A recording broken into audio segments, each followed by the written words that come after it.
Earlier we looked at qualitative decompositions for Markov chains, where we distinguished between states of a process as belonging to so-called closed subsets of the state space, depending on how the chain was allowed to move under a given probability model, i.e. transition matrix. We saw that under the right circumstances, this allows us to infer regularity of the chain. Now in general, when in mathematics, when we talk about regularity, we take it to mean well-behaved. But here we add a very specific definition of what that means, and consequently what it means for a chain to be not well-behaved or irregular. Subsequently, we also explored the concepts of accessibility and communication, which allowed us again to distinguish between states as belonging to so-called equivalence classes based on how pairwise permutations of the states communicate or not, after which I hinted that the equivalence relation will allow us to infer properties for the states or from members of its own equivalence class. Now that we've formalized the analysis of first passage and first return, we can continue our exploration of qualitative decomposition by looking at properties which we can assign to particular states, and by extension to their relevant equivalence classes, and complete the theory, almost, with the so-called decomposition theorem. So let's jump in. Cool, so for purposes of classifying states, we distinguish between two types of behavior as it pertains to the possible return to a given state.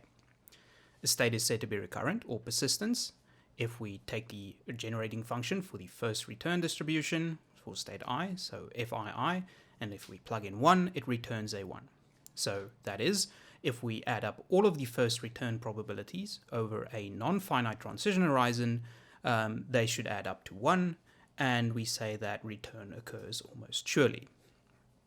Indeed, it should now be obvious why we require an analytical approach to the analysis of first passage and return. That is, although we can recursively evaluate the first return probabilities over finite transition horizon and check the behavior of the sequence to assess convergence, that does not suffice for claiming anything about behavior in the limit as we approach infinity. We need to sum up all of the first passage probabilities to assign the probability of 1 to the statement that eventual return occurs almost surely. Indeed, in statistics, almost surely is taken to mean with probability 1. Fortunately, once we have an expression for the generating function, it is easy to check that the condition for recurrence is satisfied. If the condition is not satisfied, so i.e. if we take the generating function, we plug in 1 and it returns a value less than 1, then the state I is classified as transient, and eventual return is uncertain. Now, this is again a property of equal importance, despite being defined here as the antithesis to recurrence. Now, where recurrent states are concerned, we also distinguish along types of recurrence or persistence by way of the expected time until a state reoccurs, or the so-called mean recurrence time. So let mu I denote the mean recurrence time for state I. Then state I is said to be positively persistent if mu I is finite, and alternatively, state I is said to be null persistent if mu I is non-finite or diverges. Now again, we note the value of the analytical approach here to the analysis of first passage and return, since we can determine where the mean recurrence time, what the mean recurrence time is exactly by way of the relation between the generating function and the moments of the process. Now fortunately, as it turns out, it is usually not that difficult to distinguish between these modes of persistence, since if the number of states that the process may assume is finite, then mu I will also be finite. Indeed, this makes intuitive sense, since if the process has to be in one of a finite number of states at any given point in time, and thus where any particular recurrent state is concerned, it cannot take an infinite amount of time for that state to reoccur. Note, however, that for a Markov chain with an infinite number of states, it is entirely possible for mu I to be infinite. But for the most of the applications that you'll be dealing with as a student, you'll probably be working with finite state Markov chains, from which you can then immediately infer that mu I is finite. Cool. Now that takes care of a single state, but what about classifying multiple states? Well, if state I is recurrent, and state I communicates with state J, then J is also recurrent. In consequence, if I is recurrent and in equivalence class E, then all states in that equivalence class are also recurrent. Now, as convenient claims like this go, they require proof. Unfortunately, the proof for this requires only some rudimentary mathematical manipulation and an existing assertion with respect to the property we're interested in, i.e. recurrence. Indeed, to prove this, we will need the following result. That is that state I is said to be recurrent if and only if the sum over all t running from 1 to infinity, so number of steps, of probability of moving from state I to state I in t steps adds up to infinity, or diverges. Now, arbitrary as this seems, this is actually an intuitive result. You can revisit the reference material by Sheldon Ross to see why this is. I highly recommend that you read this text anyway, but you may assume that this result is given for the proof that we'll do here. Now, indeed, if we look at the statement, we have that state I is recurrent and communicates with J. And we then assert that given this, J must be recurrent. So really what we're trying to do here in this proof is we seek to prove that J is recurrent, given these elements. Okay, now, what this means mathematically is, well, from communication, we have that there exists some V greater than or equal to 1, some W greater than or equal to 1, where V and W here denote number of steps, such that the probability of moving from state I to state J in V steps is positive, and the probability of moving from state J to state I in W steps is positive. Okay, so again, communication means mutually accessible, etc. Okay, and then we also have that, well, I is recurrent, and well, from what we've just looked at now, we'll have that the sum over all t running from 1 to infinity, where t again is the number of steps here, of the probabilities of moving from state I to state I in t steps add up to infinity or diverge. Okay, and again we have that because I is recurrent. Okay, well then we can try and transfer this property, the recurrence, to state J as follows. Okay, and this is essentially the proof. Okay, so what we do is we take the probability of moving from state J to state J in some number of steps, V plus Q plus W. So note again the V and the W there, that follows from the communication, so we pick them in that way, and then Q is just an arbitrary number of steps. Okay, and we'll take that probability and we're going to decompose it by way of the Chapman-Kolmogorov equations. Okay, so and how we're going to do that is we're going to write that probability as the sum over all k running from 1 to u. So k now here is some interim state of the probability of moving from state j to state k in v plus q steps, multiplied by the probability of moving from state k to state j in w steps. Okay, and then note again we sum over all possible interim states. So this is straightforward application of the Chapman-Kolmogorov equations that we learned earlier. Okay, so what we're going to do next then is we're going to apply the same procedure to the first element in that product in the inner summation. Okay, so we're going to take the probability of moving from state J to state K in V plus Q steps, and we're going to apply the Chapman-Kolmogorov equations again. Okay, so we'll write that probability as the sum over all interim states, R running from 1 to U, so note the new index there, of the probability of moving from state J to state R in V steps, multiplied by the probability of moving from state R to state K in Q steps. Okay, and what we're going to do is we're going to take that summation and we'll plug it in where the original probability was that we broke up. Again, I'll mark that term A. Cool. So what we've done now is we've written the probability of moving from state J to state J in some arbitrary number of steps V plus Q plus W, and we've written it as a double summation in a number of other probabilities, okay, by way of the Chapman-Kolmogorov equations. And now what we're going to do is we're going to establish an inequality which links the probability of moving from state I to state I to the probability of moving from state J to state J, given the elements that we have. Cool. So how are we going to do that? Well, we take this term A, and we note that, okay, well, we've got this summation, and we'll just pick a convenient element from there. And in fact, we'll pick the ith element from that term.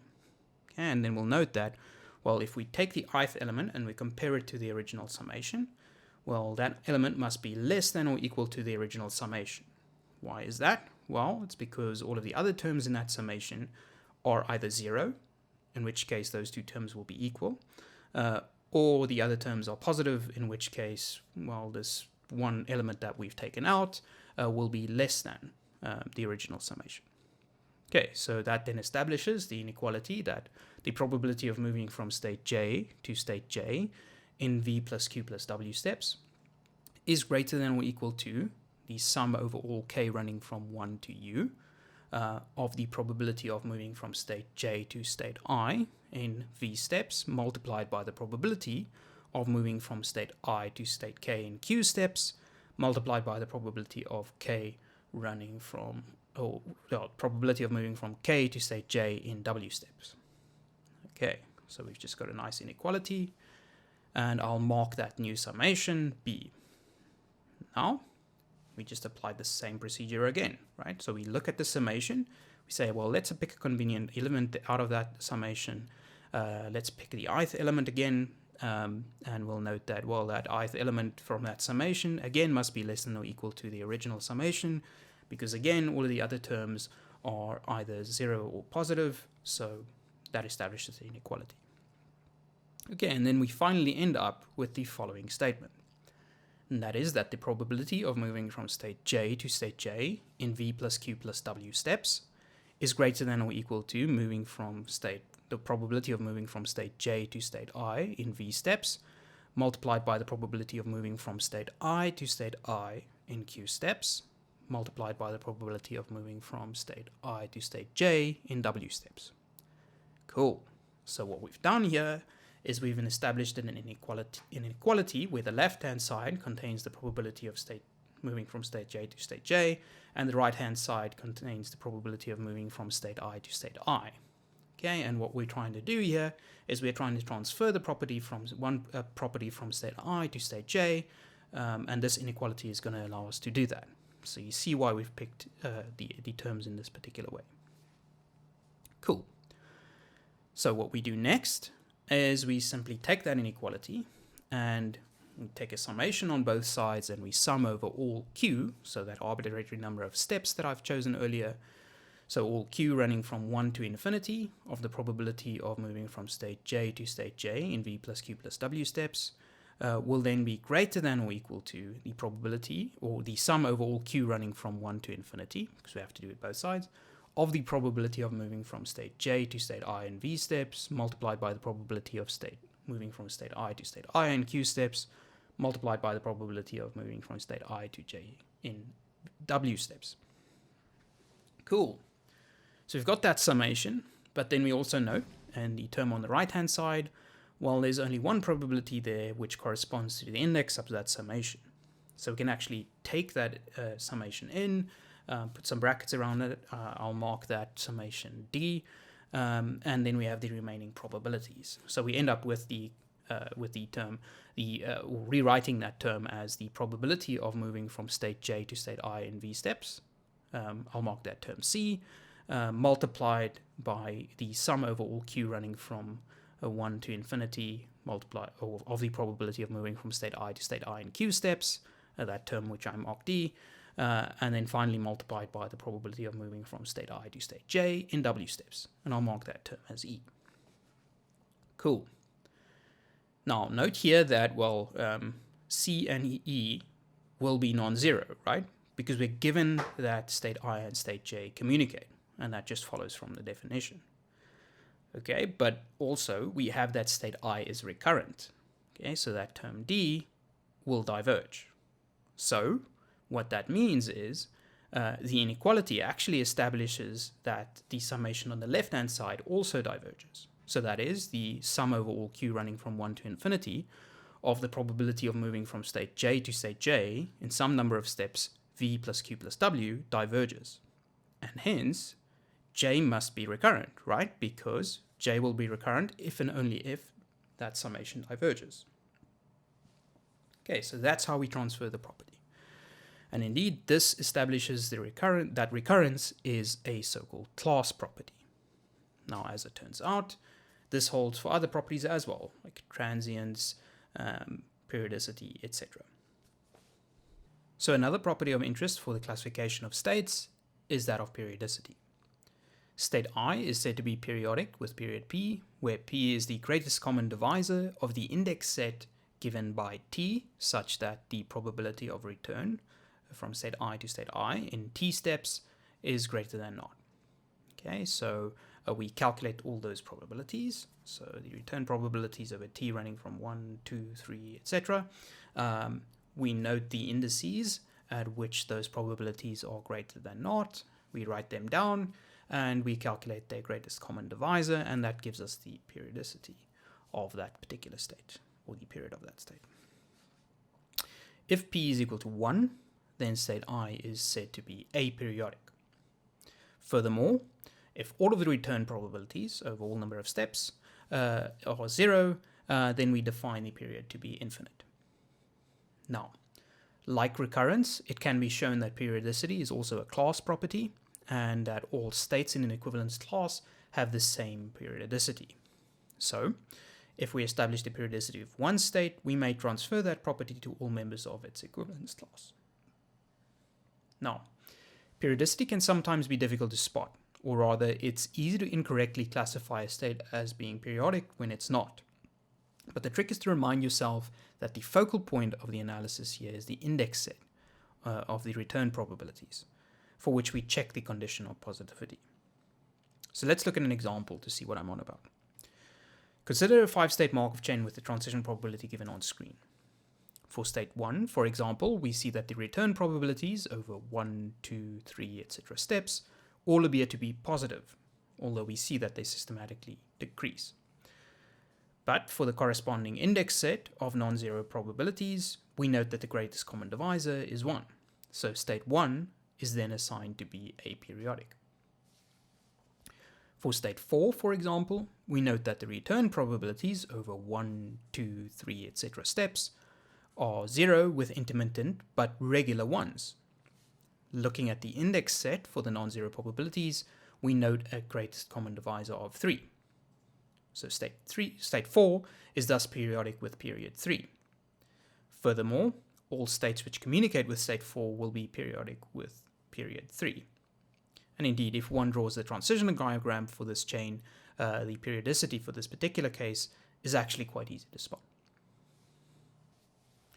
So these properties, along with the class property phenomenon, is what allows us to make quantitative claims about a chain from a qualitative decomposition.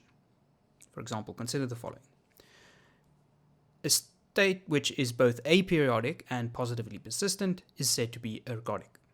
Furthermore, if a chain is irreducible, all states communicate, with all states aperiodic and positively persistent, then the chain is said to be ergodic. Now, as we will see, if we can establish ergodicity for a chain, we may immediately infer the existence of a so-called limiting distribution. Furthermore, we can directly quantify from this distribution what the mean recurrence times are without having to derive the generating functions for the relevant first return distributions. And this is obviously a useful result for conducting the analysis of real-world scenarios. Now, indeed, as a final note on qualitative decomposition, we will state the so-called decomposition theorem, and that is as follows. The state space cal-u can be partitioned uniquely into one set of transient states, which we denote cal-t, and one or more closed irreducible sets of recurrent states, which will denote cal-c1, cal-c2, etc. So that is, cal-u is just equal to the union of cal-t with cal-c1, cal-c2, etc. So thus, when you are tasked with a qualitative decomposition of a Markov chain, what I really want you to do is as follows. First, identify the equivalence classes. Second, identify which are recurrent and which, if any, are transient. Now, obviously, you can just, once you've identified the classes, establish one state in each class, whether it's recurrent or not. And then you'll have your answer for all of the other elements by way of the class property. Okay. Thirdly, I want you to determine periodicity. Again, you only need to do this for one state per class. And then finally, with the above combined, you need to ask yourself, well, is this a special configuration of a chain? So for example, is it ergodic, like we have just covered?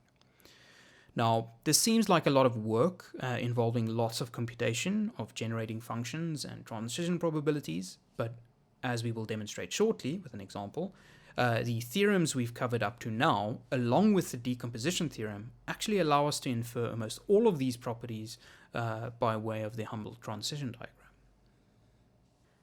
Cool, so let's look at a concluding example of how to conduct a qualitative decomposition using the decomposition theorem. So consider a 7-state Markov chain. So this is a rather big chain where calculations by hand are concerned. But we're armed with some theory and a bunch of transition diagrams, so no matter. So we go ahead and we draw the transition diagram. We then identify 3 equivalence classes, namely states 1 and 2, which we group together, states 3 and 4, which we group together, and then finally states 5, 6, and 7. So how did we do this again? Well, we identified states which are mutually accessible and then bin them together in equivalence classes. Simple as that.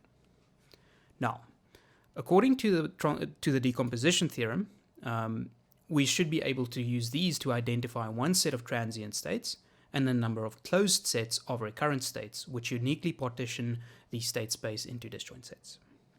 So, how do we determine which is which? Well, we can pick one of state from each set and then determine if they are recurrent or transient, and also what their periodicity is. This could involve finding the generating functions for each of the states' first return distribution, and also evaluating the first return probabilities for each state over a number of transitions.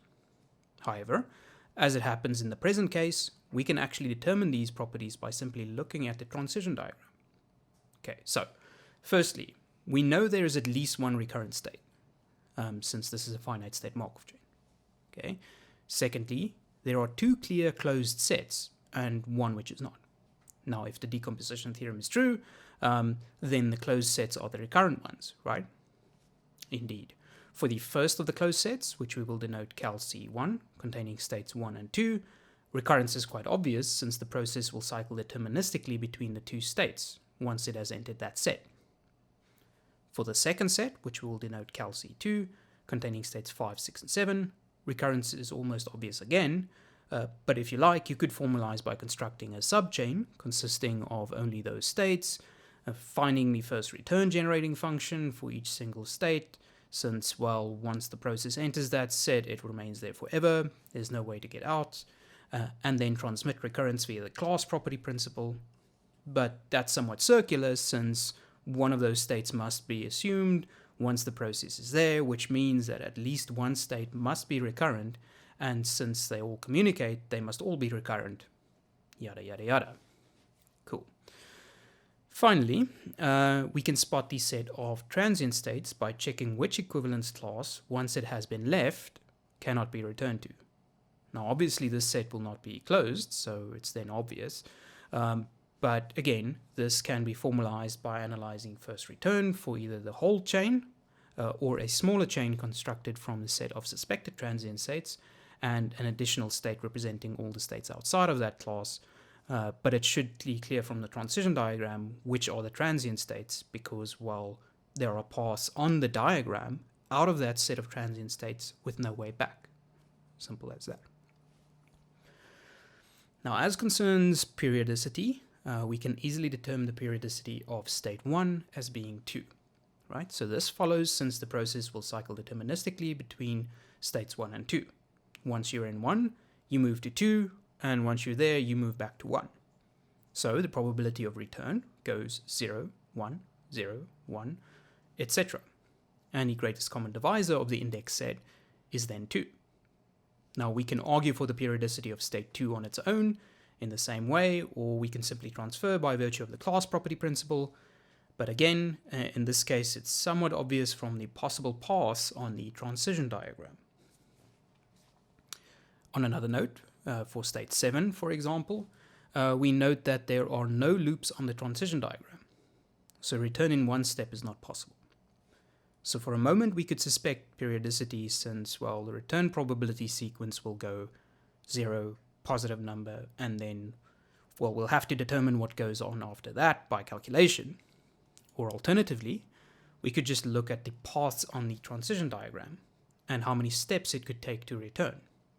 Indeed, we note that one possible return trajectory is 7, 5, 7. Okay, so 2 steps. Another is 7, 5, 6, 5, 7. So 4 steps. But another could be 7, 5, 6, 7. So 3 steps. Indeed, return to state 7 is possible in both even and odd numbers of steps, even if not in 1, which is clear from the transition diagram. So the greatest common divisor for the time index set of positive probabilities must be 1. So state 7 is aperiodic, and so are all the members of the equivalence class to which it belongs. Now, we can easily check these calculations in R, and I'll put some code on screen which evaluates the t-step transition probability matrix and records the return probabilities over successive numbers of steps. And indeed, looking at the output, we note the cyclical behavior of cal C1. We note also that after one step out of any state in cal C2, there is a positive probability of return for any of the number of steps that we've evaluated. Okay, so GCD of 1. We also note that for the transient states, the probabilities of return appear to diminish over time. Now, in an exam, you won't have a computer at hand to check your calculations, like I've done here, but the point is that with practice, you can actually determine these properties, as we have done here, just by a simple transition diagram without the need for actual complex calculations. You just need to practice and understand all of the theorems that we've covered up to now. Cool, so I hope you found that interesting. As always, I will leave up some homework problems for you to check out, and then I'll see you in the next one.